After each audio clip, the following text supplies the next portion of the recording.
Welcome to another DK Custom Products video. Today we're doing a follow-up on a video we did about a month ago on the EITMS and how it works. Right, EITMS, the Engine Idle Temperature Management System.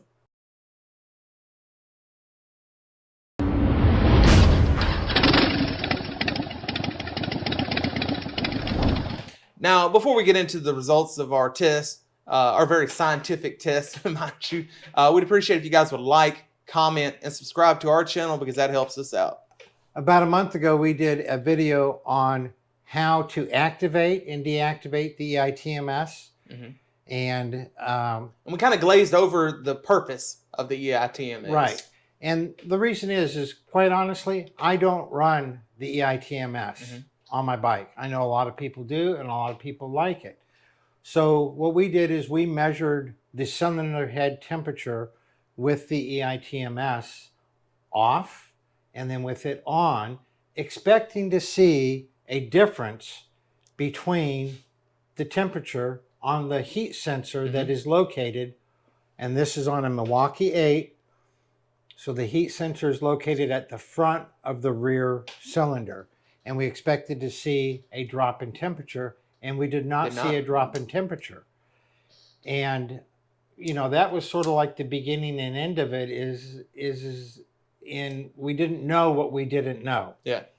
And what happened was a guy made a comment saying, isn't the purpose of the EITMS to pump air through that rear cylinder so that there's no hot exhaust gases flowing out the rear header, radiating heat on it, and that's what make it cooler?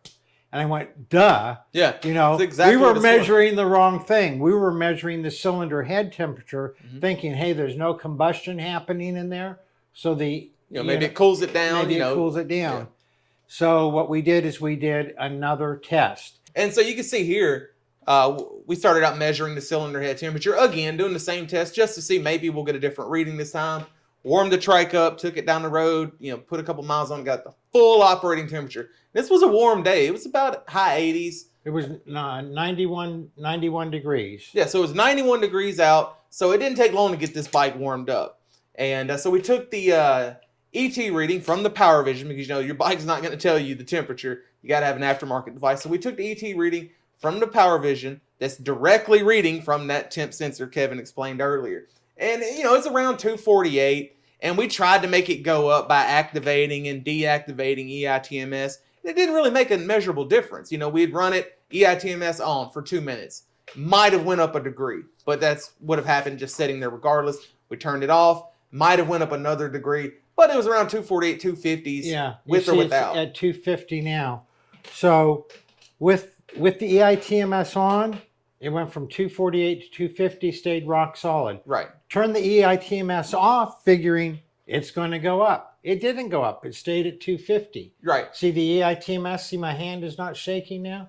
Yeah. The EITMS is off right now. Because we were kind of, I thought maybe, okay, so maybe it doesn't cool it down, but maybe it slows down the increase in temperature climb. And it doesn't. And we saw absolutely no variance in cylinder head temperature from the EITMS being on or off. I'll just note that when we were doing this, you felt standing there with the camera. Absolutely. You felt more heat radiating out toward you, being 2 feet away from the bike with the EITMS off than you did on, but we saw no change in engine temperature. So we knew that was radiating less heat. I also want to show another thing. Let's go back to where the EITMS is on.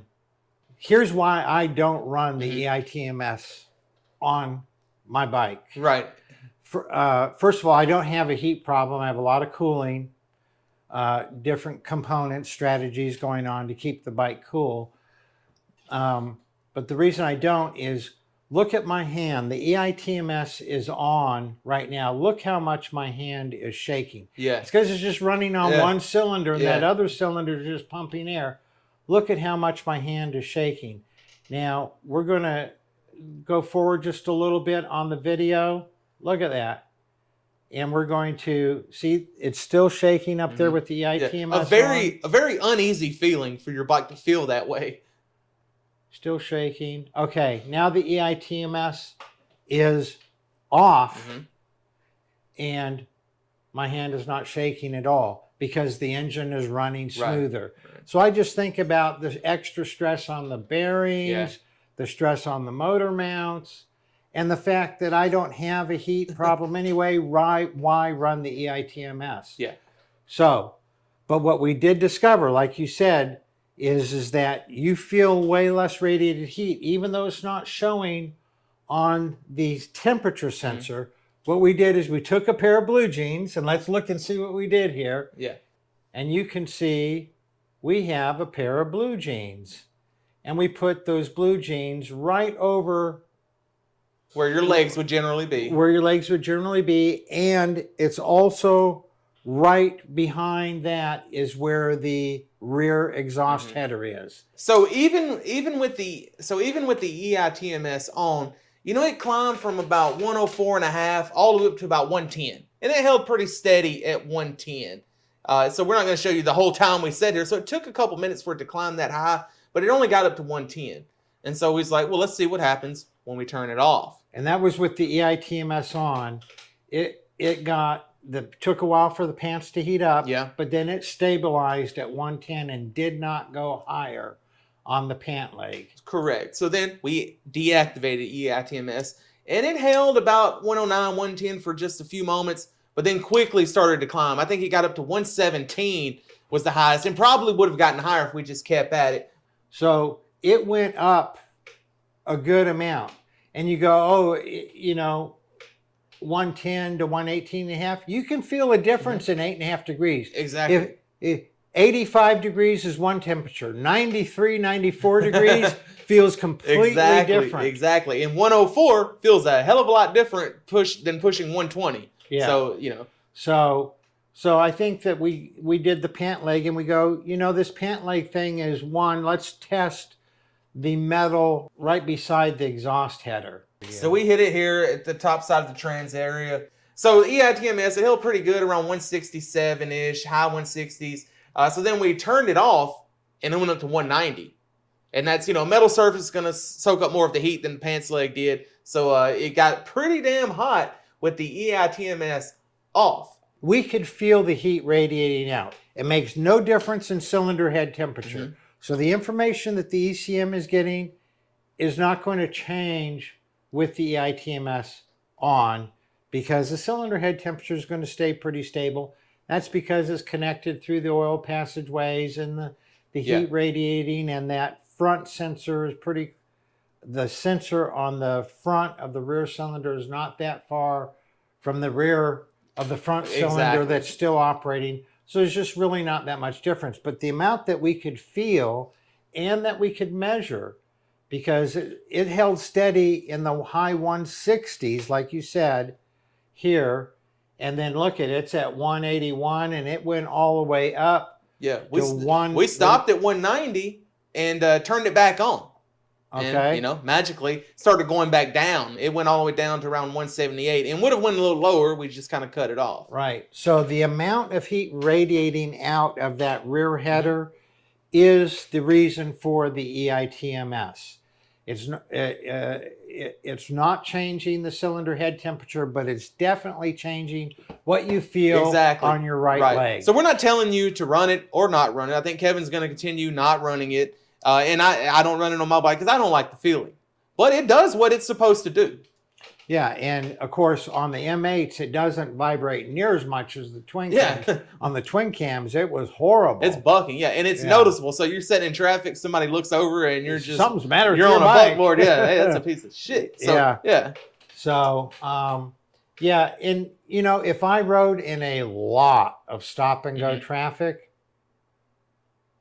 I might run. I wouldn't run it, because remember, all these tests, I'm not running my fans. But if I was running my fans, that would be cooling the engine down far and keep in mind, this is a worst case scenario. No headwinds cooling it, dissipating that heat. Bike's just sitting still. Like, this is worst of the worst. Yeah. So when you got the air cooling you, it's not going to be as bad. But, you know, to each their own. So that is a follow-up on our EITMS test. It absolutely reduces the felt heat We measured it on the pant leg. Was a difference of 10, 15 degrees. You know, we felt it. Yeah. But then we measured it, and we measured it on the pant leg, 10, 15 degree. Yeah, I'm confident it would have difference. pushed 20 if we would have kept Yeah. at it. And then we measured it on the metal right next to the header, and it was closer to better than a 20 degree difference with the EITMS on versus off. Correct. So the EITMS definitely does work to reduce the amount of felt heat for the passenger and for the rider. That's right. So, and again, you can look at the video that we put in the upper left corner earlier, how to activate and deactivate the EITMS on your own bike. Yeah. Some questions were asked on some of the older bikes when they first introduced it. You have to have the dealer activate or deactivate Yeah. it in the first few years, but your manual will tell you how. But on the more recent years, it's just a matter of turning the throttle forward and holding it for 3 to 5 seconds. And it's like a toggle switch. It'll turn it on or off. Yeah. And so Kevin and I, as you know, we like to test things and see what's what and determine what effects certain functions and certain add-ons have. So when we first did this video, obviously we left some information out that we didn't even think to data to collect. So we did it in this follow-up video. But if you guys can think of anything else EITMS related that you'd like to know or like for us to test, leave us a comment below. You all ride safe out there.